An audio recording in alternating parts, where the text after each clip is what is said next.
ಈ ಸಂವಾದದಲ್ಲಿ ನನ್ನ ಜೊತೆ ಸ್ವಾಮಿಯವರು ಕೂಡ ಇರ್ತಾರೆ. ಮುಖ್ಯವಾಗಿ ಭಾಷೆಗಳ ಬಗ್ಗೆ ಮಾತನಾಡುವಾಗ ಈ ಸಣ್ಣ ಭಾಷೆ, ದೊಡ್ಡ ಭಾಷೆ, ಯಜಮಾನಿಕೆಯ ಭಾಷೆ, ಈ ಪದಪುಂಜನೇ ಸರಿಯಾದದ್ದಲ್ಲ.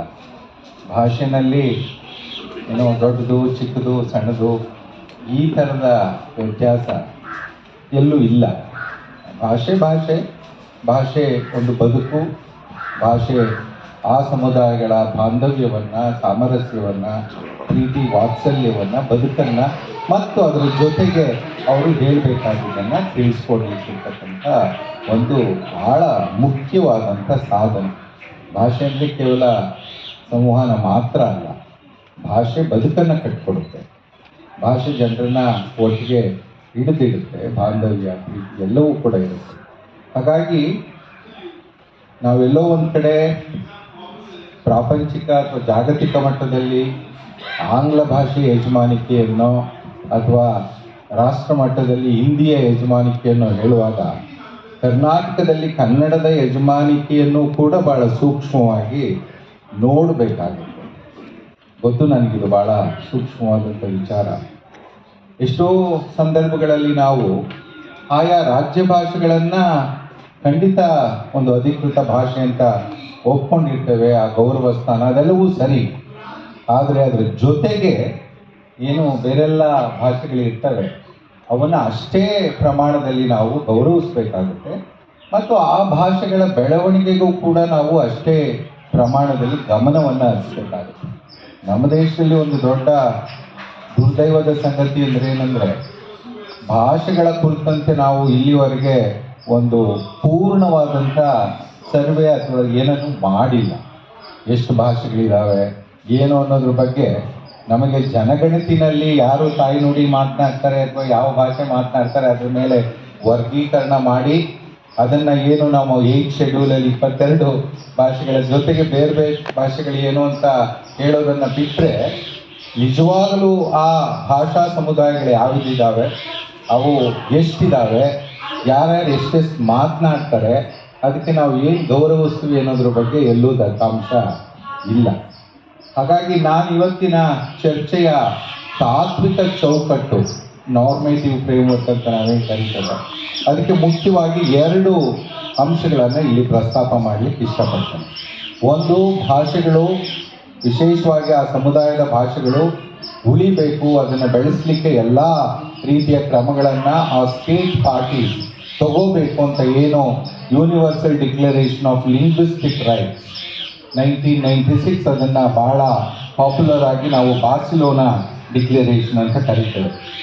ಆ ಬಾರ್ಸಿಲೋನಾ ಡಿಕ್ಲರೇಷನ್ ಬಹಳ ತಾತ್ವಿಕವಾಗಿ ಭಾಷೆಗಳನ್ನು ಬೆಳೆಸಲಿಕ್ಕೆ ಮತ್ತು ಆ ಭಾಷೆಗಳಿಗೆ ಒಂದು ಸ್ವತಂತ್ರವಾದಂಥ ಸ್ಥಾನವನ್ನು ಕಲ್ಪಿಸಬೇಕು ಅಂತ ಹೇಳುತ್ತೆ. ಎರಡನೇದು, ನಮ್ಮ ಭಾರತದ ಸಂವಿಧಾನದಲ್ಲಿ ಇರ್ತಕ್ಕಂಥ ಫಂಡಮೆಂಟಲ್ ರೈಟ್ ಆರ್ಟಿಕಲ್ 29. ಬಹುತೇಕ ಸಂದರ್ಭದಲ್ಲಿ ಆರ್ಟಿಕಲ್ 29 ಏನಾಗ್ತಾ ಇದೆ ಸ್ವಾಮಿ ಅಂದರೆ, ಅದು 29 ಅಂದ ತಕ್ಷಣ ಯಾವುದೋ ಒಂದು ಅಲ್ಪಸಂಖ್ಯಾತ ಸಮುದಾಯಕ್ಕೆ ಮಾತ್ರ ಸೀಮಿತ ಅಂತ. But 29 is meant for all language communities. ಅದನ್ನು ನಾವು ಆ ಪರಿಭಾಷೆನಲ್ಲೇ ಒಂದು ನಿಮಿಷ ನಾವು ಅರ್ಥ ಮಾಡ್ಕೊಳ್ಳೋದಾದರೆ, ಆರ್ಟಿಕಲ್ 29 ನಾನು ನಿಮಗೆ I just quote as it is. Any section of the citizens residing in the territory of India or any part thereof having a distinct language, script or culture of its own shall have the right to conserve the same. ಇದು ಭಾರತದ ಸಂವಿಧಾನದಲ್ಲಿ ಇರ್ತಕ್ಕಂಥದ್ದು. ಆದರೆ ಎಷ್ಟು ಜನಕ್ಕೆ ಇದು ಗೊತ್ತು? ನಿಜವಾಗ್ಲೂ ಈ ಸಂವಿಧಾನದ ಆಶಯವನ್ನು ಇನ್ ಲೆಟರ್ ಆ್ಯಂಡ್ ಸ್ಪಿರಿಟ್ ನಾವು ಫಾಲೋ ಮಾಡ್ತಾ ಇದ್ದೀವಾ ಅಂತಕ್ಕಂಥ ಎಲ್ಲ ಪ್ರಶ್ನೆಗಳು ಇದ್ದಾವೆ. ಹಾಗಾಗಿ ನಾನು ಮೊದಲಿಗೆ ಸ್ವಾಮಿಯವ್ರನ್ನ ಕೇಳೋದು, ಆ ಭಾಷೆ ಹೇಗೆ ಆ ಸಮುದಾಯದ ಮಧ್ಯೆ ಯಾವ ರೀತಿಯಲ್ಲಿ ಒಂದು ಹೊಸತನವನ್ನು, ಒಂದು ಭಾಷಾ ಒಂದು ಆ ಬಾಂಧವ್ಯವನ್ನು ಕಟ್ಕೊಡುತ್ತೆ ಅನ್ನೋದನ್ನು ತಾವು ಹೇಳಲಿಕ್ಕೆ ಬಯಸ್ತೀರಿ ಅಂತ ನಾನು ಕೇಳಕ್ಕೆ ಇಷ್ಟಪಡ್ತೀನಿ. ಎಲ್ರಿಗೂ ನಮಸ್ಕಾರ. ಭಾಷೆ ಈ ಥರದ ಅಳಿವಿನ ಅಂಚಿನಲ್ಲಿರ್ತಕ್ಕಂಥ ಭಾಷೆಗಳು ನೂರಾರಿವೆ. ಭಾಷೆ ಶ್ರೇಷ್ಠತೆಯ ಮೇಲೆ ನಿಗದಿ ಆಗಿದೆ. ನನಗೆ ಅಷ್ಟರಿಂದ ಈ ಫೆಸ್ಟಿವಲಲ್ಲಿ ಈ ಬಹುಭಾಷಾ ಬಗ್ಗೆ ಈ ಒಂದು ಸೆಮಿನಾರ್ ಇಟ್ಟಿದ್ದು ಮೊದಲವರಿಗೆ ಥ್ಯಾಂಕ್ ಯು. ಯಾಕೆ ಅಂದರೆ ಇಡೀ ದೇಶ ಏಕಭಾಷೆ ಅಂತ ಹೋರಾಡ್ತಾ ಇದ್ದರೆ ಇದು ಬಹುಭಾಷೆಗಳ ಬಗ್ಗೆ ಒಂದು ಕ್ಲಾಸ್. ಭಾಷೆಯಲ್ಲೇ ನಮಗೆ ಜಾತಿಗಳಿದೆ. ನಿನ್ನೆ ಒಂದು ಸಂಸ್ಕೃತ ಬಗ್ಗೆ ಒಂದು ಸೆಮಿನಾರ್ ಸಂಸ್ಕೃತ ನನ್ನೊಂದು ಪ್ರಶ್ನೆ ಇತ್ತು. ಸಂಸ್ಕೃತ ಬಗ್ಗೆ ಮಾತಾಡ್ತಾ ಸಂಸ್ಕೃತ ನಾಟಕಗಳಲ್ಲಿ ಬರುವ ಪಾತ್ರಗಳು ಮೇಲೆ ಇರ್ತಕ್ಕಂಥ ರಾಜ ಮಹಾರಾಜ ಮಹಾರಾಣಿ ಮಾತಾಡುವ ಪಾತ್ರಗಳು ಸಂಸ್ಕೃತದಲ್ಲಿ ಮಾತಾಡ್ತವೆ. ಕೆಳವರ್ಗದ ಪಾತ್ರಗಳು ದಾಸಿಯರು ಸೇವಕರು ಪ್ರಾಕೃತದಲ್ಲಿ ಮಾತಾಡ್ತಾರೆ. ಇದು ಭಾಷೆಯ ಶ್ರೇಷ್ಠತೆಯನ್ನು ಹೇಳ್ತಾರೆ. ಅಲ್ಲಿಂದ ಶುರುವಾಗಿ ಆ ಒಂದು ರೋಗ ಇಲ್ಲಿವರೆಗೂ ನಿರಂತರವಾಗಿ ನಡೀತದೆ. ನಮ್ಮ ಭಾಷೆ ಅಳಿವಿಗೆ ಬೇರೆ ಈಗ ಕನ್ನಡನ ಇಂಗ್ಲೀಷ್ ನುಂಗಾಯ್ತು, ಹಿಂದಿ ನುಂಗಾಕ್ತು ಅಂತ ಹೇಳ್ತಾ ಇದ್ರೆ ನನ್ನ ಭಾಷೆನ ಕನ್ನಡ ನುಂಗಾಕ್ತು ಅಂತ ಹೇಳಿ. ಯಾಕೆ ಅಂದರೆ ಒಂದು ಸಾಮಾಜಿಕ ವ್ಯವಸ್ಥೆಯಲ್ಲಿ ಬೇಸಿಕಲಿ ನಮ್ಮ ಸಮುದಾಯ ಕ್ರಿಮಿನಲ್ ಟ್ರೈಬ್ಸ್. ನಾನೀಗ ಎಕ್ಸ್ ಕ್ರಿಮಿನಲ್ ಟ್ರೈಬ್. ನೀವು ಕೂತಿರ್ತಕ್ಕಂಥ ಚೇರುಗಳ ಕೆಳಗಡೆ ಹಾಸಿಗೆ ಕಾಣ್ತಾ ಇದ್ದೀನಿ. ಆ ಎಲ್ಲ ಕ್ರಿಮಿನಲ್ಸ್ ಮಲಗುವಂಥ ಜಾಗ ಇದೆ. ನೀವು ಕೂತಿರೋ ಚೇರ್ಗಳು ನನಗೆ ಬಂದಾಗ ಅನ್ನಿಸ್ತು ನಮ್ಮ ಸಮುದಾಯದಲ್ಲಿ ಎಷ್ಟು ಜನ ಮಲಗಿರ್ಬೋದು ಇಲ್ಲಿ. ಯಾಕೆಂದ್ರೆ ಆ ಥರದ ಒಂದು ಕ್ರಿಮಿನಲ್ ಸಮುದಾಯದಿಂದ ಬಂದಂಥವ್ರು. ಈ ಭಾಷೆಯನ್ನು ಮಾತಾಡಿದ್ರೇ ನಮ್ಮನ್ನ ಅನುಮಾನದಲ್ಲಿ ಅರೆಸ್ಟ್ ಮಾಡುವಂಥ ಒಂದು ಸಂದರ್ಭ. ಭಾಷೆ ಮಾತಾಡಿದ ತಕ್ಷಣ ಇವೊಂದು ಈ ಜಾತಿ, ಹಾಗಾಗಿ ಇವನನ್ನು ಅರೆಸ್ಟ್ ಮಾಡಬೇಕು ಅಂದರೆ ನಾವು ವಿ ಆರ್ ಬಾರ್ನ್ ಕ್ರಿಮಿನಲ್ಸ್. 1871 ಬಂದಂಥ ಕ್ರಿಮಿನಲ್ ಆ್ಯಕ್ಟ್ ಬ್ರಿಟಿಷರು ಈ ಆದಿವಾಸಿಗಳಿಗೆ ಮತ್ತು ಈ ಥರದ ಟ್ರೈಬ್ಸ್ಗಳನ್ನೆಲ್ಲ ಒಂದು ಕ್ರಿಮಿನಲ್ ಟ್ರೈಬ್ಸ್ ಅಂತ ಹಣೆಪಟ್ಟಿನ ಹಾಕ್ತಾರೆ. ಆ ಹಣೆಪಟ್ಟಿನಲ್ಲಿ ಎಲ್ಲೆಲ್ಲಿ ಸಿಗ್ತಾರೆ ಇವರು. ಇದಕ್ಕೆ ಮೂಲ ಕಾರಣ ಫಾರೆಸ್ಟ್ ಆ್ಯಕ್ಟ್. ಫಾರೆಸ್ಟ್ ಆ್ಯಕ್ಟಲ್ಲೇ ನಾವು ಸ್ವತಂತ್ರವಾಗಿ ಬದುಕಿದ್ದಂಥ ಈ ಸಮುದಾಯಗಳನ್ನ ಫಾರೆಸ್ಟ್ ಆ್ಯಕ್ಟ್ ಬಂದ ನಂತರ ಇವ್ರನ್ನ ಹೊರಗಾಕುವ ಕ್ಷಣದಲ್ಲಿ ಇವರು ಅನಿವಾರ್ಯವಾಗಿ ತಮ್ಮ ವೃತ್ತಿಯ ಜೊತೆಗೆ ಅಲ್ಲಿ ಸಿಕ್ಕಂಥ ಕಳ್ಳತನ ಮಾಡಿದಂಥವ್ರೆಲ್ಲ ಒಳಗಾಕ. ಏನು ಕಳ್ಳತನ ಮಾಡ್ತಾಯಿದ್ರು ಅಂದರೆ ನಿಮಗೆ ಆಶ್ಚರ್ಯ ಅನಿಸುತ್ತೆ. ನಾನು ಚಿಕ್ಕ ಹುಡುಗ ಇದ್ದಾಗ ರೈಲ್ವೆ ಪಟ್ಟಿ ಮೇಲೆ ಒಂದು ಹೆಣ ಬಿದ್ದಿತ್ತು. ಆ ಹೆಣದ ಮುಖವನ್ನು ಚೆಚ್ಚಿ ಹಾಕಿ ಟಾರ್ ಹಾಕಿದ್ರು. ಟಾರ್ ಹಾಕಿದ್ಮೇಲೆ ಆ ಹೆಣ ಯಾರ್ದು ಅಂತ ಕಂಡುಹಿಡಿಯೋಕ್ಕೆ ನೀವೆಲ್ಲ ಹಾಕ್ಕೊಂಡಿರೋ ಟ್ಯಾಟೋ ಇವತ್ತೇನು ಅಚ್ಚೆ ನೋಡಿದ ತಕ್ಷಣ ನನಗೆ ಅನ್ಸುತ್ತೆ ಆ ಅಚ್ಚೆಗಳ ಮೂಲಕ ನಮ್ಮವನು ಅಂತ ಗುರುತಿಸಿದ್ವಿ. ಆದರೆ ಬಾಡಿ ನಮ್ಮದು ಅಂತ ಮುಕ್ತವಾಗಿ ಹೇಳಲಿಲ್ಲ. ಯಾಕೆಂದರೆ ಆ ಬಾಡಿ ನಮ್ಮದು ಅಂತ ಹೇಳಿದ್ರೆ ನಮ್ಮನ್ನು ಕೂಡ ಒಳಗಾಗ್ತಾರೆ ಅಂತಕ್ಕಂಥ ಭಯ. ಇದು ಅವತ್ತು ನಡೀತಾ ಇದೆ, ಇವತ್ತಿಗೂ ನಡೀತಾ ಇದೆ. Lockup death.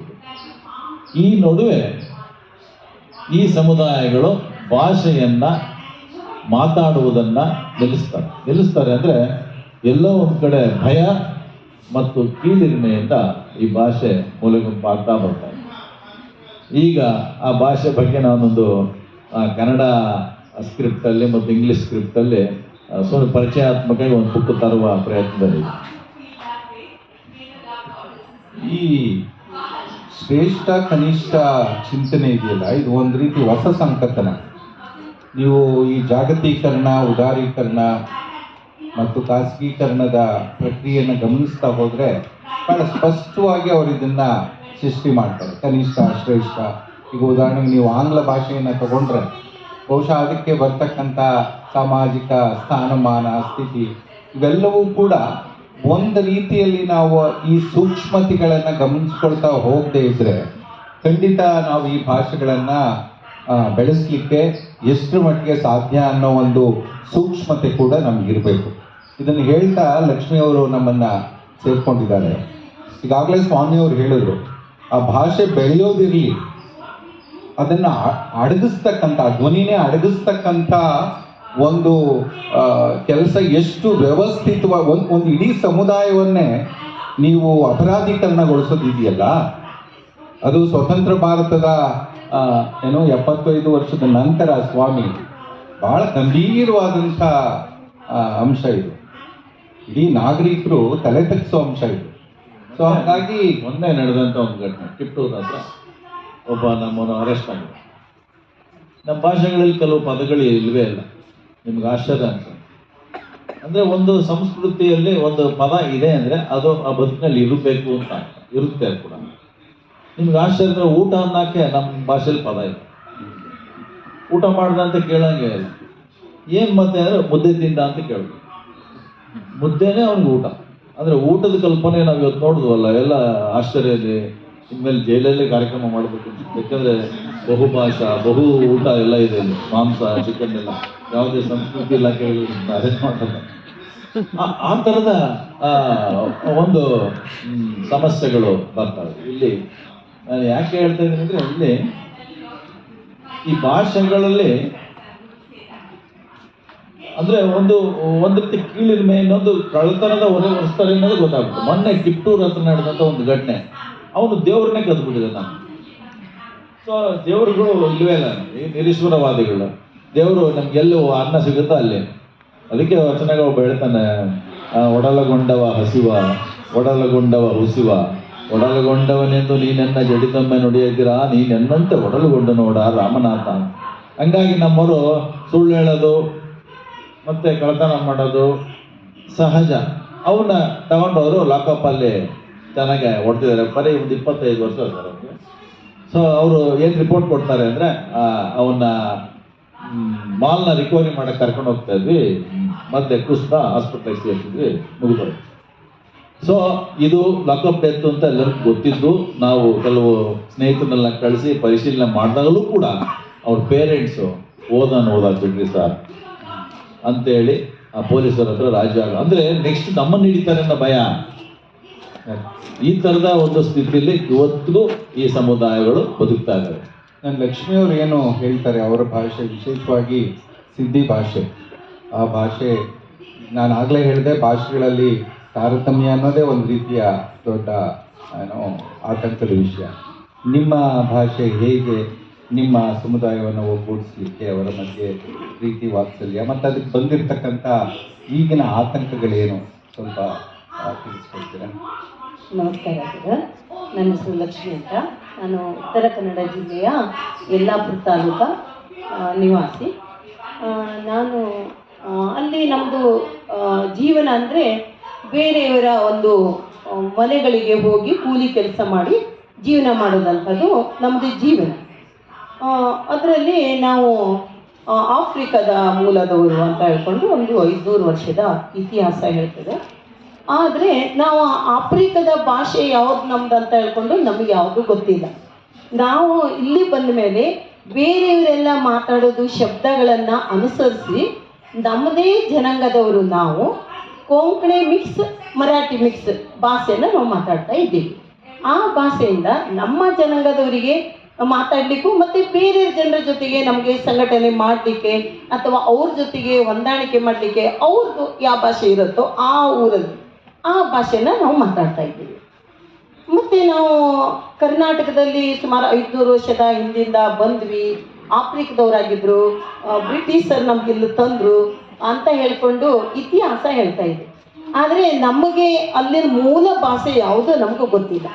ಇಲ್ಲಿ ಬಂದ ಮೇಲೆ ನಾವು ನಮ್ಮ ಒಂದು ಸಮುದಾಯದವರು ಆಜು ಬಾಜುಲ್ಲಿ ಮಾತಾಡೋದಂಥ ಒಂದು ಭಾಷೆನ ನಾವು ನೋಡ್ಕೊಂಡು ಕಲ್ತ್ಕೊಂಡು ಅವ್ರದ್ದು ಭಾಷೆನ ನಾವು ಮಾತಾಡ್ಕೊಳ್ತಾ ಇದ್ದೀವಿ. ಈಗ ಶಿಕ್ಷಣ ಎಲ್ಲ ಓದ್ತಾ ಇರೋದು ಪರಿಸ್ಥಿತಿ ನೋಡ್ರಿ, ಸುಮಾರು ಒಂದು 20 ವರ್ಷದ ಹಿಂದೆ ನಮ್ಮ ಸಿದ್ಧಿ ಮಕ್ಕಳು ಎಲ್ಲ ಓದ್ತಾ ಇರಲಿಲ್ಲ. ಅವರಿಗೆ ಯಾವುದೇ ಒಂದು ಕನ್ನಡ ಭಾಷೆನೋ ಇಂಗ್ಲೀಷ್ ಭಾಷೆನೋ ಇದೆಲ್ಲ ಮಾತಾಡಲಿಕ್ಕೆ ತುಂಬಾ ಕಷ್ಟ ಆಗ್ತಾ ಇತ್ತು. ಈಗ ಏನಾಗಿದೆ ಅಂತ ಹೇಳಿದ್ರೆ ಈ ಪ್ರೌಢ ಶಿಕ್ಷಣದಿಂದ ಡಿಗ್ರಿ ಶಿಕ್ಷಣದ ಮಟ್ಟನೂ ಪ್ರತಿ ಕುಟುಂಬದಲ್ಲೂ ಓದುವಂಥ ವಿದ್ಯಾರ್ಥಿಗಳು ಸಿಗ್ತಾ ಇದ್ದಾರೆ. ಹಾಗೆ ಮಾಡಿಕೊಂಡು ಅವರು ಸ್ವಲ್ಪ ಮಟ್ಟಿಗೆ, ತುಂಬ ಏನಲ್ಲ, ಸ್ವಲ್ಪ ಮಟ್ಟಿಗೆ ಇಂಗ್ಲೀಷು, ಹಿಂದಿನೋ ಅಥವಾ ಉರ್ದುನೋ ಇದೆಲ್ಲ ಭಾಷೆಗಳು ಸ್ವಲ್ಪ ಮಾತಾಡ್ತಾ ಇದ್ದಾರೆ. ಅದಕ್ಕಾಗಿ ಏನಾಗಿದೆ ಅಂದರೆ ಇವಾಗ ಇಂಗ್ಲೀಷ್ ಮಾತಾಡೋದ್ರ ಜೊತೆಗೆ ಹೋಗ್ಬಿಟ್ಟು ಅವರೊಟ್ಟಿಗೆ ನಮ್ಮ ಸಮುದಾಯ ಮತ್ತು ನಾವು ನಮ್ಮ ಕಷ್ಟ ಸುಖ ಬಗ್ಗೆ ಅವ್ರ ಹತ್ರ ಸ್ವಲ್ಪ ಮಾತಾಡ್ಕೊಳ್ಳಿಕ್ಕೆ ನಮ್ಗೆ ಅನುಕೂಲ ಆಗ್ತಾ ಇದೆ.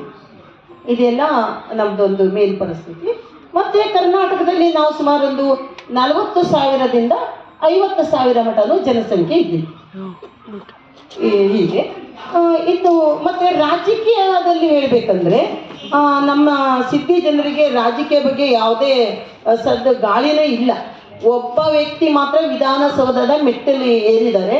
ರಾಜಕೀಯ ಬಗ್ಗೆ ಅವ್ರ ಮುಖಾಂತರ ಸ್ವಲ್ಪ ತಿಳ್ಕೊಂಡು ಅಲ್ಲಿ ಅವರು ಸ್ವಲ್ಪ ಸಮಸ್ಯೆಗಳ ಬಗ್ಗೆ, ನಮ್ಮ ಸಮಸ್ಯೆ ಬಗ್ಗೆ ಮಾತಾಡೋದು, ಅಥವಾ ಸರ್ಕಾರದಿಂದ ಏನಾಗಿರ್ಬಂದಂಥ ಸಮಸ್ಯೆಗಳನ್ನು ಜನರ ಕೆಳಗಿನ ಮಟ್ಟದಲ್ಲಿ ಜನರಿಗೆ ತಿಳಿಸೋದು, ಇದೆಲ್ಲ ಅವರಿಗೊಂದು ಸ್ವಲ್ಪ ಅನುಕೂಲ ಆಗಿದೆ.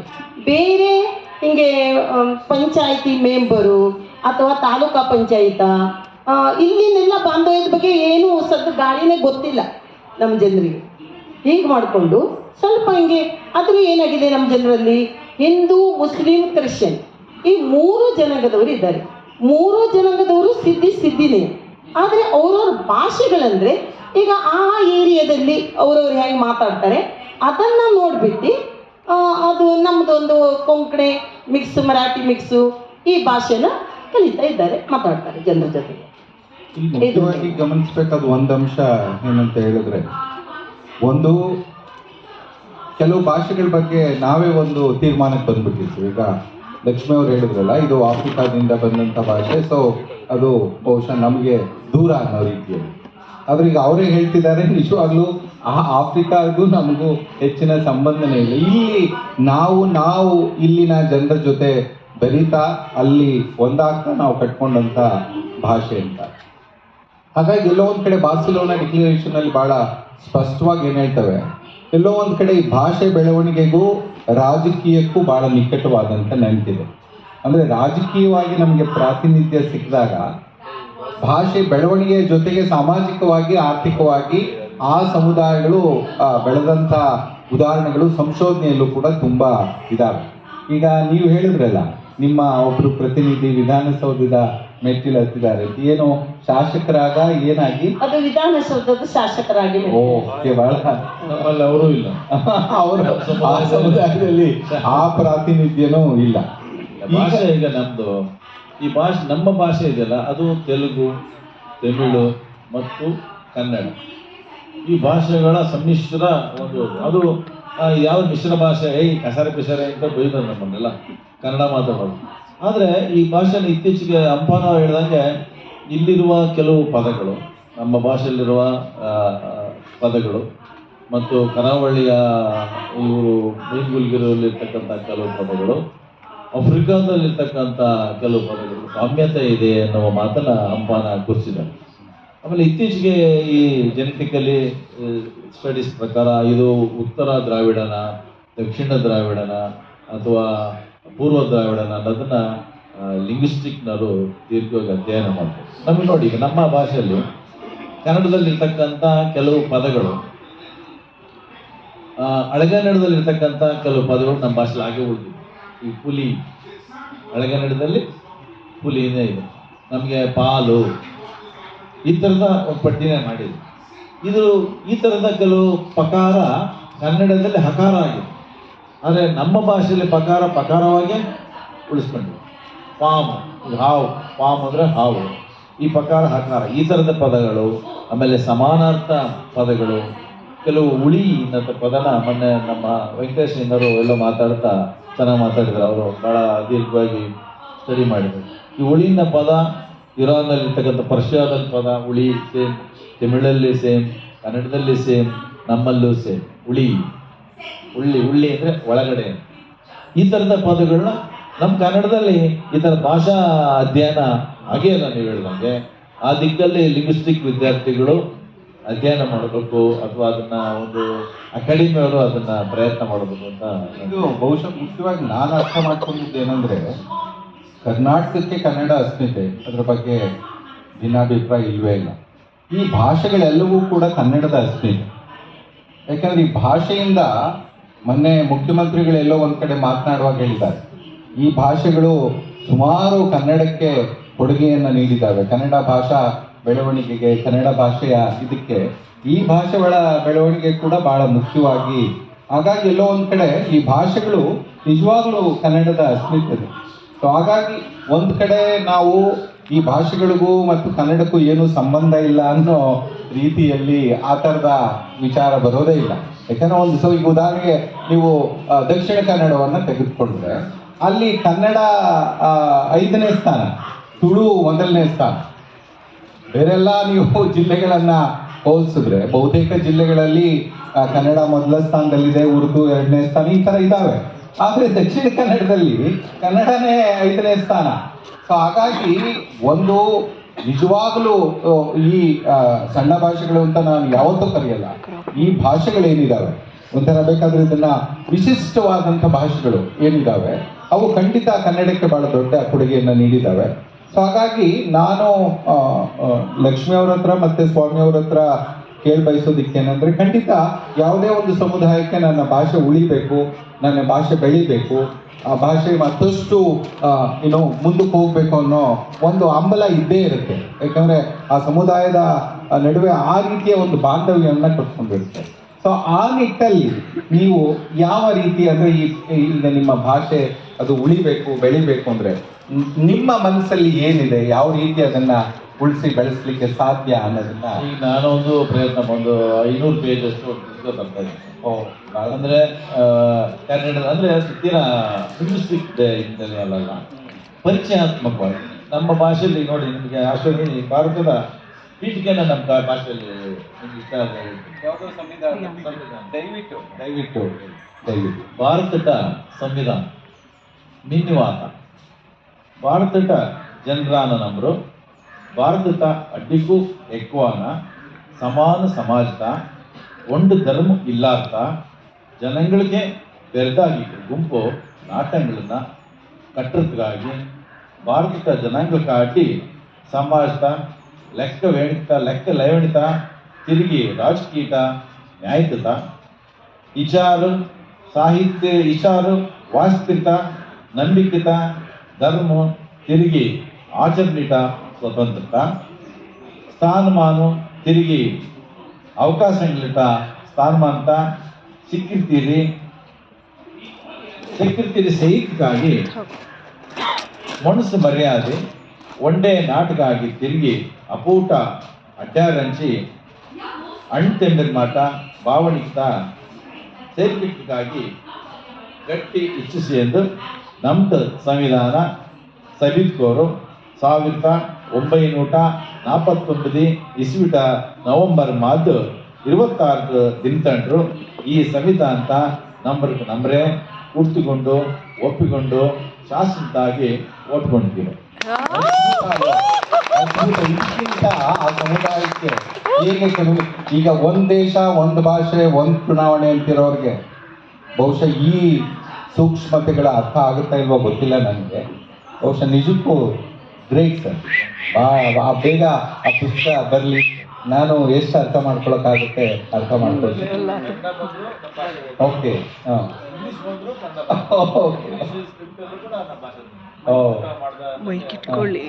ಊಟ ಮಾಡ್ದ ಅನ್ನಕ್ಕೆ ಕಳಿ ತಿಂದ್ರ ಅಂತ ಕನ್ನಡದಲ್ಲಿ ಕಳಿ KALI ಕಳಿ ತಿಂದ್ರ THI ಹಿಂದಿ ಈ ತರ ಈ ಹಿನ್ನೆಲೆಯಲ್ಲಿ ಅದನ್ನ ತರುವ ಪ್ರಯತ್ನ ಮಾಡ್ತಾ ಇದ್ದೀನಿ ಸರ್.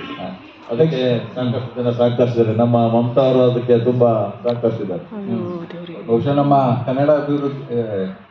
ಕನ್ನಡ ಪುಸ್ತಕ ಪ್ರಾಧಿಕಾರ ನಿಮ್ಮಂಥ ಪುಸ್ತಕಗಳನ್ನ ತರಲಿಕ್ಕೆ ಸ್ವಲ್ಪ ಸಹಾಯ ಮಾಡಬೇಕು ಅಂತ ನನ್ನ ವೈಯಕ್ತಿಕ ಅಭಿಪ್ರಾಯ. ಅದಕ್ಕೆ ನಿಮಗೆ ಇಲ್ಲ ಸಿಗುವಂಥದ್ದು ಕರ್ನಾಟಕದ ಕೊರಚೂರು ಅಂತಕ್ಕಂಥ ಈ ಥೀಸಿಸ್ ನಮ್ಮ ಪ್ರಬಂಧ ಮಹಾಪ್ರಬಂಧ ನಿಮ್ಗೆ ಇದರಲ್ಲಿ ಸಿಗುತ್ತೆ ಸರ್. ದಯವಿಟ್ಟು ಇದನ್ನ ಓದಿದ್ರೆ ನಿಮ್ಗೆ ಸಂಪೂರ್ಣ ಈ ಸಮುದಾಯದ ಕಲ್ಚರು ಮತ್ತು ಅವರ ಆಚಾರ ವಿಚಾರಗಳೆಲ್ಲ ಸೂಕ್ಷ್ಮವಾಗಿ ಅರ್ಥ ಆಗ್ಬೋದು ಅಂತ ಅಂದ್ಕೊಂಡಿದ್ದೀನಿ ಸರ್. ಧನ್ಯವಾದ ಸರ್. ಲಕ್ಷ್ಮಿ, ನಿಮ್ಮ ಭಾಷೆ ಉಳಿಸ್ಕೋಬೇಕು, ಅದನ್ನ ನಿಜವಾಗ್ಲೂ ಈಗ 40,000 ಜನ ಇದ್ದೀರಿ. ಆ, ಭಾರತದ ಜನಗಣತಿ ಪ್ರಕಾರ 10,000ಕ್ಕಿಂತ ಜಾಸ್ತಿ ಇದ್ರೆ ಅದು ಒಂದು ಅಧಿಕೃತ ಭಾಷೆ ಅನ್ನೋದನ್ನ ನಾವು ಒಪ್ಕೊಳ್ತೀವಿ. ಅದನ್ನು ಹೇಗೆ ಉಳಿಸಿ ಬೆಳೆಸ್ಕೊಳ್ಳೋದಕ್ಕೆ ನಿಮ್ಮ ಮನಸ್ಸಲ್ಲಿ ಏನು ಅಥವಾ ಏನು ವಿಚಾರ ಇದೆ ಅನ್ನೋದನ್ನ ನಮ್ಮ ಮನಸ್ಸಿನಲ್ಲಿ ಹೇಳ್ಬೇಕಾದ್ರೆ, ಈಗ ನಾವು ಪ್ರತಿಯೊಂದು ನಮ್ಮ ಚಿಕ್ಕ ಮಕ್ಕಳಿಂದನೂ ದೊಡ್ಡರ ಮಟನು ಕನ್ನಡಕ್ಕೆ ನಾವು ಎಷ್ಟು ಮರ್ಯಾದೆ ಕೊಡ್ತೀವೋ ಅದನ್ನು ನಮ್ಮ ಭಾಷೆಯಲ್ಲೇ ಅವರಿಗೆ ಹೇಳ್ತೀವಿ ನಾವು. ಪ್ರತಿಯೊಂದು ವರ್ಡ್ಸ್ಗಳನ್ನು ಏಯ ದೇವಾಕ್ ಪಾಯ್ಪಡ, ಭಾರತಕ್ಕೂ ಹಮಿ ಮಗುಗೋಕ, ಹೀಗೆ ಅಂದರೆ ನಾವೆಲ್ಲರೂ ಭಾರತೀಯರು, ನಾವು ಭಾರತಕ್ಕೆ ಎಷ್ಟು ಗೌರವ ಕೊಡಬೇಕೋ ಭಾರತದ ಪ್ರಜೆಗಳಾಗಿ ನಾವು ಭಾರತಕ್ಕೆ ಪ್ರತಿಯೊಂದು ವಿಧಾನದಲ್ಲೂ ನಾವು ಗೌರವಿಸಬೇಕಾಗ್ತದೆ. ನಾವು ಇಲ್ಲಿ ಭಾರತದಲ್ಲಿ ಬಂದು ಉಳಿದಿದ್ದೀವಿ. ಸಂವಿಧಾನನ ನಮಗೆ ಎಷ್ಟು ಭಾರತದಲ್ಲಿ ಎಲ್ಲ ಪ್ರಜೆಗಳಿಗೂ ಎಷ್ಟು ಮುಖ್ಯನೋ ಅದೇ ರೀತಿಯಲ್ಲಿ ನಮಗೂ ಸಂವಿಧಾನ ಮುಖ್ಯ. ಅಂದರೆ संविधान आम्ही भारतात सगळ्या लोकांक कितले मुख्य आमक बी तितले मुख्य ಅಂತ ಹೇಳ್ಕೊಂಡು ನಮ್ಮ ಭಾಷೆಯಲ್ಲೂ ಮತ್ತೆ ಕನ್ನಡ ಭಾಷೆಯಲ್ಲೂ ಅವರಿಗೆ ಅರ್ಥ ಆಗೋ ರೀತಿಯಲ್ಲಿ ಪ್ರತಿಯೊಂದು ಸಮುದಾಯದಲ್ಲಿ ಅದನ್ನ ಹೇಳಿ ದೊಡ್ಡವರಿಂದ ಚಿಕ್ಕವರವರೆಗೂ ಅದನ್ನ ಅನುವರ್ತಿಸ್ತಾ ಇದ್ದೀವಿ ಪ್ರತಿಯೊಂದು. ಅದನ್ನ ಈಗ ಉದಾಹರಣೆಗೆ ಭಾರತದ ಎಲ್ಲ ಮಕ್ಕಳಿಗೆ ಶಿಕ್ಷಣ ಸಿಗಬೇಕು ಅಂತ ಹೇಳಿ ಸಂವಿಧಾನಕ್ಕೆ ಒಂದು ಮೂಲಭೂತ ಹಕ್ಕನ್ನು ಸೇರಿಸಿದ್ದಾರೆ. ಆ ಮೂಲಭೂತ ಹಕ್ಕನ್ನು ಜಾರಿಗೊಳಿಸಲಿಕ್ಕೆ ಒಂದು ಶಿಕ್ಷಣ ಹಕ್ಕು ಕಾಯ್ದೆ ಅಂತ ತಂದಿದ್ದಾರೆ. ಆ ಶಿಕ್ಷಣ ಹಕ್ಕು ಕಾಯ್ದೆಯಲ್ಲಿ ಬಹಳ ಸ್ಪಷ್ಟವಾಗಿ ಹೇಳಿದ್ದೇವೆ, ಎಲ್ಲೆಲ್ಲಿ ಸಾಧ್ಯನೋ ಆಸ್ ಫಾರ್ ಆಸ್ ಪಾಸಿಬಲ್, ಎಲ್ಲೆಲ್ಲಿ ಸಾಧ್ಯನೋ ಅಲ್ಲಿ ಮಕ್ಕಳಿಗೆ ಅವರವರ ಮಾತೃಭಾಷೆ ತಾಯ್ನುಡಿಯಲ್ಲಿ ಶಿಕ್ಷಣ ಕೊಡಬೇಕು ಅಂತ. ನಿಮಗೆ ಈಗ ಆ ಸಮುದಾಯದ ಎಲ್ಲಿ ವಾಸವಾಗಿದ್ದಾರೆ ಮಕ್ಕಳು, ಅಲ್ಲಿ ಕನಿಷ್ಠ ನಿಮ್ಮ ಭಾಷೆಯನ್ನ ಒಂದು ಭಾಷೆಯನ್ನಾಗಿ ಕಲಿಸ್ಲಿಕ್ಕೆ ಶಾಲೆಯಲ್ಲಿ, ಅಥವಾ ಅದು ಮೊದಲನೇ ಎರಡನೇ ಭಾಷೆ ಆಗದೆ ಇದ್ರು ಕೂಡ ಕನಿಷ್ಠ ಮೂರನೇ ಭಾಷೆಯಾಗಿ ಅದನ್ನು ಕಲಿಸ್ಬೇಕು, ಆ ಥರದ ಒಂದು ಹಂಬಲ ಆಗಲಿ ಅಥವಾ ಆ ಥರದ ಒಂದು ಚಿಂತನೆ ಇದೆಯಾ? ಇದೆ ಸರ್. ಯಾಕೆ ಕೇಳಿದ್ರೆ ಅವರಿಗೆ ನಮ್ಮ ಭಾಷೆಯಲ್ಲಿ ತುಂಬಾ ಇಷ್ಟ ಇರುತ್ತೆ ಸ್ವಲ್ಪ ಮಕ್ಕಳಿಗಂತೂ. ಅವರಿಗೆ ಒಂದು ಖುಷಿ ಏನಾಗತ್ತೆ ಕೇಳಿದ್ರೆ, ಎಲ್ಲಾದರೂ ಹೋಗಿ ಬೇರೆ ಕನ್ನಡ ಮಾತಾಡಲಿಕ್ಕೋ ಇಂಗ್ಲೀಷ್ ಮಾತಾಡಲಿಕ್ಕೋ ಎಷ್ಟೋ ಕಷ್ಟ ಅವರಿಗೆ. ಅದೇ ನಮ್ಮ ಒಂದು ಭಾಷೆ, ಈಗ ಮರಾಠಿ ಮಿಕ್ಸ್ ಕೊಂಕಣಿ ಭಾಷೆ ಅಂತ ಹೇಳಿ ನಾವು ಹೇಗೆ ಮಾಡ್ಕೊಂಡಿದ್ದೇವೋ ಆ ಭಾಷೆಯಲ್ಲಿ ಅವರಿಗೆ ಫಸ್ಟ್ ಲ್ಯಾಂಗ್ವೇಜ್ ಇರಲಿಲ್ಲ ಅಲ್ವಾ, ಸೆಕೆಂಡ್ ಲ್ಯಾಂಗ್ವೇಜ್ ಆದರೂ ಆ ಭಾಷೆ ಇದ್ದರೆ ಒಳ್ಳೆಯದು. ಮತ್ತು ತುಂಬಾ ಅವರು ಅಭಿವೃದ್ಧಿ ಆಗಲಿಕ್ಕೆ ಸಾಧ್ಯ ಇದೆ. ಅವ್ರು ತುಂಬಾ ಮತ್ತು ಅವರು ಒಂದು ತಮ್ಮ ಒಂದು ಶಿಕ್ಷಣ ಮಟ್ಟದಲ್ಲಿ ಎಷ್ಟೋ ಸುಧಾರಣೆ ಮಾಡ್ಬೋದು ಅಂತ ಹೇಳಿ ನಮ್ದೆಲ್ಲ ಹಂಬಲ ಅದೇ. ನನಗನ್ಸುತ್ತೆ ಈ ಎಲ್ಲ ಚರ್ಚೆಗಳು ಎಲ್ಲೋ ಒಂದು ಕಡೆ ಈ ನೀತಿ ನಿರೂಪಕರಿಗೂ ಮುಟ್ಟಬೇಕು. ಹೇಗೆ ತಮ್ಮ ಈ ಕಾರ್ಯಕ್ರಮ ಈ ಬರ್ತಕ್ಕಂಥ ಮುಖ್ಯವಾದಂಥ ವಿಚಾರಗಳನ್ನು ಸರ್ಕಾರಗಳಿಗೆ ಮುಗಿಸೋ ಕೆಲಸ ಏನಾದರೂ ಮಾಡುತ್ತಾ, ಅದನ್ನೇನಾದರೂ ಒಂದು ಸಮ್ಮರಿ ರೂಪದಲ್ಲಿ ಗೊತ್ತಿಲ್ಲ ಅಥವಾ ಚರ್ಚೆಗಳಾಗಿ ಉಳ್ಕೊಳ್ಳುತ್ತಾ ಅಂತ. ನನಗೇನನ್ಸುತ್ತೆ ಅಂದರೆ, ನಾವು 3:30ಕ್ಕೆ ಪ್ರಾರಂಭ ಮಾಡಿದ್ವಿ, 4 ಗಂಟೆಗೆ ಮುಗಿಸ್ಬೇಕು, ನಮಗೆ ಅರ್ಧ ಗಂಟೆ ಸಮಯ ಕೊಡ್ತೀವಿ. ನನಗನ್ಸುತ್ತೆ ಈ ಚರ್ಚೆಗಳನ್ನು ಗಮನಿಸ್ತಾ ವಿಶೇಷವಾಗಿ ಈ ಭಾಷೆಗಳೇನಿದ್ದಾವೆ ಈ ಭಾಷೆಗಳನ್ನು ಬೆಳೆಸ್ತಕ್ಕಂಥದ್ದು, ಈ ಭಾಷೆಗಳನ್ನು ಗುರುತಿಸ್ತಕ್ಕಂಥದ್ದು, ಮೊದಲು ಗುರುತಿಸಿ ಗೌರವಿಸ್ತಕ್ಕಂಥದ್ದು, ಗೌರವಿಸಿ ಬೆಳೆಸ್ಲಿಕ್ಕೆ ಬೇಕಾದಂಥ ಒಂದು ವ್ಯವಸ್ಥೆಗಳನ್ನು ಕಟ್ಕೊಡ್ತಕ್ಕಂಥದ್ದು ಆಯಾ ರಾಜ್ಯ ಸರ್ಕಾರಗಳ ಒಂದು ಮುಖ್ಯವಾದಂಥ ಕರ್ತವ್ಯ ಅಂತ ನಾನು ಭಾವಿಸ್ತೇನೆ. ಹಾಗಾಗಿ ಈ ಎಲ್ಲ ಚರ್ಚೆಗಳನ್ನು ಒಂದು ರೀತಿ ಜಸ್ಟ್ ಕ್ರೋಢೀಕರಿಸಿ ಅದನ್ನು ಕನ್ಕ್ಲೂಡ್ ಮಾಡೋದಾದರೆ, ನಾನು ಸರ್ಕಾರದ ಮುಂದೆ 3 ಮುಖ್ಯವಾದಂಥ ಪ್ರಪೋಸಲ್ಸನ್ನು ಇಡ್ಬೋದಾ ಅಂತಕ್ಕಂಥದ್ದನ್ನು ಹೇಳೋದಕ್ಕಿಂತ ಮುಂಚೆ ಬಹುಶಃ ಈ ಚರ್ಚೆ ಏನು ಸ್ವಾಮಿ ಮತ್ತು ಲಕ್ಷ್ಮಿ ಮಾತನಾಡಿದ್ದಾರೆ ಅದರ ಬಗ್ಗೆ ನಿಮ್ಮ ಅನಿಸಿಕೆ ಅಥವಾ ನಿಮ್ಮ ಪ್ರಶ್ನೆಗಳೇನಾದರೂ ಇದ್ದರೆ 1-2-3 ಪ್ರಶ್ನೆಗಳನ್ನು ತೆಗೆದುಕೊಂಡು ನಂತರ ನಾನು ಕನ್ಕ್ಲೂಡ್ ಮಾಡ್ತೀನಿ. ಹೇಳ್ಬೋದು. ಅವ್ರು ಮೊದಲು ಕೈ ಎತ್ತಿದ್ರು, ಅವ್ರ ಮೈಕು ಸಿಗುತ್ತಾ ಅಥವಾ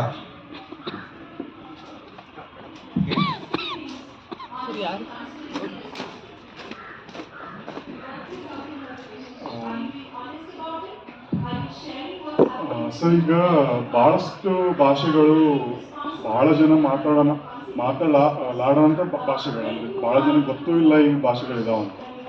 ಸೊ ಅದನ್ನ ಭಾಳ ಜನ ಮುಟ್ಸೋಕ್ಕೆ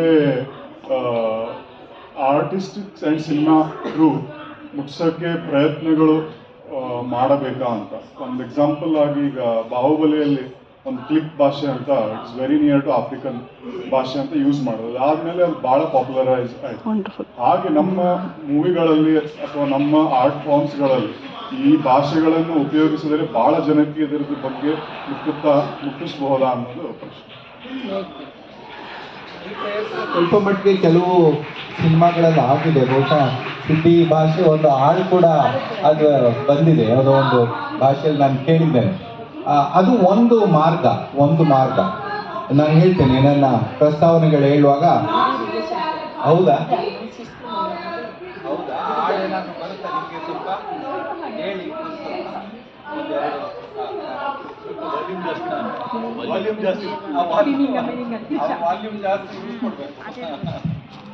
ಕಾಗೈ ಬಾ ಬೆಂಗಳೂರು ದೇಕನಿಕಾ, ಕಾಗೈ ಬಾ ಬೆಂಗಳೂರು ದೇಕನಿಕಾ, बेंगलुरु साकर मालिक मुझे अंदर बुलाया, दरवाजा लगाया, बेंगलुरु साकर मालिक मुझे अंदर बुलाया, दरवाजा लगाया, अंदर मंचे कोंबो मिनिंग मिनिंग टिशा, अंदर मंचे कोंबो मिनिंग मिनिंग टिशा, नारी नारी कहाँ गई बा नारी, कहाँ चली बा नारी, कहाँ गई बा नारी, कहाँ गई गे यल्लापुर देखने का, कहाँ गई गे यल्लापुर देखने का, यल्लापुर साकर मालिक मुझे अंदर बुलाया, दरवाजा लगाया, यल्लापुर साकर मालिक मुझे अंदर बुलाया, दरवाजा लगाया, अंदर मंचे combo meaning meaning Tisha,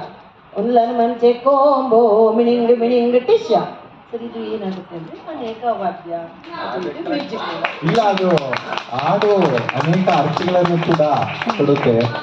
thanks ಅವ, ಭಾಳ ಚೆನ್ನಾಗಿ ಹಾಡಿದ್ರಿ. ಬಹುಶಃ ಇನ್ನೊಂದು ಕ್ವಶನ್ ತಗೊಂಡು ನಾನು ಕನ್ಕ್ಲೂಡ್ ಮಾಡ್ಲಿಕ್ಕೆ ಇಷ್ಟಪಡ್ತೇನೆ, ಒಂದು ಮಾತ್ರ. ನೀವು ಹೌದು ಸರ್, ಇದು ನೀವು ಇನ್ನೇನು ಹೊರಟಿದ್ದೀರಾ ಇದನ್ನ, ಅಂದ್ರೆ ವ್ಯವಸ್ಥಿತವಾಗಿ ಹೇಗೆ ಭಾಷೆಗಳನ್ನ ಉಳಿಸ್ಬೋದು ಬೆಳೆಸ್ಬೋದು ಅಂತ ಒಂದು ಪ್ರಸ್ತಾವನೆ ಕೊಡೋದಕ್ಕೆ. ಸೊ ಇದು ಕಾನ್ವರ್ಸೇಷನ್ ಉದ್ದಕ್ಕೂ ನನ್ಗೆ ಅನ್ಸಿದ್ದು ಏನಂದ್ರೆ, ಈಗ ಎನಿಥಿಂಗ್ ಸಿಸ್ಟಮ್ಯಾಟಿಕಲಿ ಆಗಬೇಕು ಅಂದರೆ ಈಗ ಒಂದು ಭಾಷೆಗೆ ಲಿಪಿ ಇರುವಿಕೆ, ಲಿಪಿಯಿಂದ ಸಾಹಿತ್ಯ ಮುಂದಾಗಿ ಇರುವಿಕೆ, ಆಮೇಲೆ ಒಂದು ಕ್ರಿಟಿಕಲ್ ಮಾಸ್ ಆಫ್ ಪಾಪ್ಯುಲೇಷನ್ ಅಂದರೆ ಒಂದಿಷ್ಟು ಲಕ್ಷ ಜನ ಅಂತ ಇಲ್ಲದೆ ಹೋದರೆ ಪ್ರಾಕ್ಟಿಕಲಿ ಚಾಲೆಂಜಸ್ ಬರೋದಿಲ್ವಾ ಅಂತ ಒಂದು ತುಂಬ ಪ್ರಾಕ್ಟಿಕಲ್ ಆಗಿ ನೋಡಿದ್ರೆ ಹಾಗೆ ಅನ್ನಿಸ್ತು. ಬಟ್ ನಂಗೆ ಆ ಯೋಚನೆ ಇದ್ದಾಗ ಇವ್ರು ಹೇಳಿದಾಗೆ ಇದನ್ನ ಮೋರ್ ಸಿಲೆಬಸ್ ಅಂತ ತರೋದು, ಅದಕ್ಕಿಂತ ಹೆಚ್ಚಾಗಿ ಸಿನಿಮಾ ನಾಟಕ ಆ ಥರ ಕಲ್ಚರಲ್ಲಿ ಪಸರಿಸೋದು ಬೆಟರ ಅಂತ. ಅಲ್ಲ, ಭಾಷೆ ಬೆಳೆಯೋದೇ ಅದನ್ನು ಬಳಸ್ತಾ ಭಾಷೆ ಬೆಳೆದ್ರೆ ಅದಕ್ಕೆ ಲಿಪಿ ಇಲ್ಲದೆ ಇದ್ರೂ ಕೂಡ ಲಿಪಿ ಡೆವಲಪ್ ಆಗುತ್ತೆ. ಅದು ಈಗ ಸ್ವಾಮಿ ಹೇಳಿದ್ದು ಅದನ್ನೇ, ಹೇಗೆ ಅವರು ಸಂವಿಧಾನದ ಪೀಠಿಕೆಯನ್ನೇ ಅವರ ಭಾಷೆನಲ್ಲಿ ಬೆಳೆಸೋ ಪ್ರಯತ್ನ ಇದೆಯಲ್ಲ, ಅದು ಮೊದಲ ಹೆಜ್ಜೆ ಭಾಷೆಯನ್ನು ಬೆಳೆಸಲಿಕ್ಕೆ. ಹಾಗಾಗಿ ಭಾಷೆ ಒಂದು ರೀತಿ ಅದನ್ನು ತಾನೇ ಬಿಟ್ಟರೆ ಬೆಳೆಯಲ್ಲ, ಅದನ್ನು ಹೆಚ್ಚೆಚ್ಚು ಬಳಸಬೇಕು, ಹೆಚ್ಚು ಅದನ್ನು ಉಪಯೋಗಿಸೋದು. ಸೊ ಹಾಗಾಗಿ ನಾನು 3 ಪ್ರಸ್ತಾವನೆಗಳನ್ನು ಮುಂದಿಟ್ಟು ಇದನ್ನು ಕನ್ಕ್ಲೂಡ್ ಮಾಡ್ತೇನೆ. ಒಂದು, ಕರ್ನಾಟಕದಲ್ಲಿ ಇಂಥ ಭಾಷೆಗಳು ಸುಮಾರಿದೆ. ಅಂಕಿಅಂಶಗಳ ಪ್ರಕಾರ 230 ಭಾಷೆಗಳಿದೆ ಅಂತ ಭಾಷಾ ತಜ್ಞರು ಹೇಳ್ತಾರೆ. ಸೊ ಹಾಗಾಗಿ ಮೊದಲನೇದಾಗಿ ಕರ್ನಾಟಕದಲ್ಲಿ ಆಗಬೇಕಾಗಿರೋದು ಎಷ್ಟು ಭಾಷೆಗಳಿದೆ ಅನ್ನೋದು ಒಂದು ಸಮಗ್ರವಾದಂಥ ಸರ್ವೆ ಆಗಬೇಕು. ಅದು ಕರ್ನಾಟಕದ ಸರ್ಕಾರದ ಜವಾಬ್ದಾರಿ ಕೂಡ. ನನ್ನ ಒಂದು ರಾಜ್ಯ ಭಾಳ ವೈವಿಧ್ಯಮಯವಾದ ರಾಜ್ಯ ಅನ್ನೋದಾದರೆ ಬಹುಭಾಷಿಕ, ಅದನ್ನು ಮಾಡ್ತಕ್ಕಂಥದ್ದು ಸೂಕ್ತ ಅನ್ನೋದು ನನ್ನ ಮೊದಲ ಒಂದು ಪ್ರಸ್ತಾವನೆ. ಮೊನ್ನೆ ಈ ಸಮೀಕ್ಷೆ ಆಯ್ತಲ್ಲ, ಅವಾಗ ಒಂದು ಕಾಲಮ್ ಇಟ್ಬಿಟ್ಟಿದ್ರೆ ತುಂಬಾ ಈ ಭಾಷೆಯ ಬಗ್ಗೆ ಸ್ವಲ್ಪ ನಮಗೆ ನಿಖರವಾದಂಥ, ಇದ್ದರೆ ಆ ಜನಸಂಖ್ಯೆ ಎಷ್ಟಿದ್ದಾರೆ ಅನ್ನೋದೇ ಗೊತ್ತಿಲ್ಲ. ಎರಡನೇದು, 350B ಪ್ರಕಾರ ಸಂವಿಧಾನದಲ್ಲಿ ಈ ಭಾಷೆಗಳು ಏನು ಅಲ್ಪಸಂಖ್ಯಾತ ಭಾಷೆಗಳಿದ್ದಾವೆ, ಆ ಭಾಷೆಗಳನ್ನು ಡೆವಲಪ್ ಮಾಡಲಿಕ್ಕೆ ರಾಷ್ಟ್ರಪತಿಯವರಿಗೆ ವಿಶೇಷ ಅಧಿಕಾರಿಯನ್ನ ನೇಮಕ ಮಾಡ್ತಕ್ಕಂಥ ಒಂದು ಅಧಿಕಾರ ಇದೆ. ನನಗನ್ಸುತ್ತೆ ಕರ್ನಾಟಕ ಸರ್ಕಾರ ಖಂಡಿತ ಇದನ್ನ ಬಳಸ್ಕೊಂಡು ವಿಶೇಷವಾಗಿ ರಾಷ್ಟ್ರಪತಿಯವರಿಗೆ ಬರೆದು, ಅದೇನು ಪ್ರಕ್ರಿಯೆ ಇದೆ ಇಂಥ ಎಲ್ಲ ಭಾಷೆಗಳನ್ನು ಮಾಡಲಿಕ್ಕೆ ಅದು ಒಂದು ಪ್ರಯತ್ನವನ್ನು ಸರ್ಕಾರ ಮಾಡಬೇಕು. ಸಾಮಾಜಿಕ ನ್ಯಾಯ, ಸಮಾನತೆ, ಸಂವಿಧಾನ ಅನ್ನುವಾಗ ಸಂವಿಧಾನವನ್ನು ಉಳಿಸೋ ಕೆಲಸನೂ ಮಾಡಬೇಕು. ಕೊನೆಯದು ನಲ್ಲಿ ಈಗಾಗಲೇ ಶಾಲೆಗಳಲ್ಲಿ ಇದನ್ನು ಒಂದು ಮುಖ್ಯ ಭಾಷೆಯಾಗಿ ಆಗದೇ ಇದ್ರು, ಮೊದಲನೇ ಅಥವಾ ಎರಡನೇ ಭಾಷೆ. ಈಗ ಉದಾಹರಣೆಗೆ ಮಕ್ಕಳು ಇಂಗ್ಲೀಷನ್ನು ಎರಡನೇ ಭಾಷೆ, ಕನ್ನಡವನ್ನು ಮೊದಲನೇ ಭಾಷೆ ಕಲಿತ್ರೆ ಮೂರನೇ ಭಾಷೆಯನ್ನು ಈ ಭಾಷೆಗಳು ನಾವು ಅಟ್ಲೀಸ್ಟ್ ಅದು ತಕ್ಷಣ ಪರೀಕ್ಷೆಗೆ ಬೇಡ, ಆದರೆ ಅಟ್ಲೀಸ್ಟ್ ಆ ಭಾಷೆಯನ್ನು ಕಲಿಸ್ಲಿಕ್ಕೆ ಅಲ್ಲಿನ ಸ್ಥಳೀಯ ಇವರ ಸಮುದಾಯಗಳಲ್ಲಿ ಯಾರಿದಾರಲ್ಲ ವಿದ್ಯಾವಂತರು ಅವರನ್ನ ನೇಮಿಸ್ಕೊಂಡು ಆ ಭಾಷೆಯಲ್ಲಿ ಇರ್ತಕ್ಕಂಥ ಒಗಟು, ಗಾದೆ, ಹಾಡು, ಈಗ ಅಮ್ಮ ಹೇಳಿದ್ರಲ್ಲ ಆ ಥರದ ಹಾಡುಗಳನ್ನು ಬೆಳೆಸ್ಕೊಂಡು ಕನಿಷ್ಠ ಆ ಭಾಷೆಯನ್ನು ಆ ಮಕ್ಕಳಿಗೆ ಪರಿಚಯ ಮಾಡ್ತಾ ಹೋದ್ರೆ ಬಹುಶಃ ನಾವು ಆ ಭಾಷೆಗಳ ಉಳಿವಿಗೆ ಕೊಡ್ತಕ್ಕಂಥ ದೊಡ್ಡ ಒಂದು ಕೊಡುಗೆ ಅಂತ ನಾನು ಭಾವಿಸ್ತೇನೆ. ಮತ್ತೊಮ್ಮೆ ತಾವೆಲ್ಲರೂ ಕೂಡ ಬಂದು ಈ ಗೋಷ್ಠಿಯನ್ನು ವಿಶೇಷವಾಗಿ ಲಕ್ಷ್ಮಿಯವರ ಮತ್ತು ಸ್ವಾಮಿಯವರ ಮಾತನ್ನ ಕೇಳಿಸ್ಕೊಂಡಿದ್ದೀರಿ. ಬಹುಶಃ ಅದು ನಾವು ಅವರಿಗೆ ಕೊಡ್ತಕ್ಕಂಥ ಒಂದು ದೊಡ್ಡ ಬೆಂಬಲ ಅಂತ ಹೇಳಿ ತಾವೆಲ್ಲರೂ ಬಂದು ಭಾಗವಹಿಸಿದ್ದಕ್ಕೆ ನಿಮ್ಮೆಲ್ಲರಿಗೂ ಕೂಡ ಪ್ರೀತಿಯ ಧನ್ಯವಾದಗಳನ್ನು ಹೇಳಿ ಈ ಗೋಷ್ಠಿನ ಇಲ್ಲಿಗೆ ಮುಗಿಸ್ತಾ ಇದ್ದೇವೆ. ಅನೇಕರಿಗೂ ಧನ್ಯವಾದಗಳು ಸರ್. ತುಂಬ ಧನ್ಯವಾದ ಸರ್. ಧನ್ಯವಾದಗಳು ಆರೋಗ್ಯರವರು. Thank you Swami sir, thank you Lakshmana.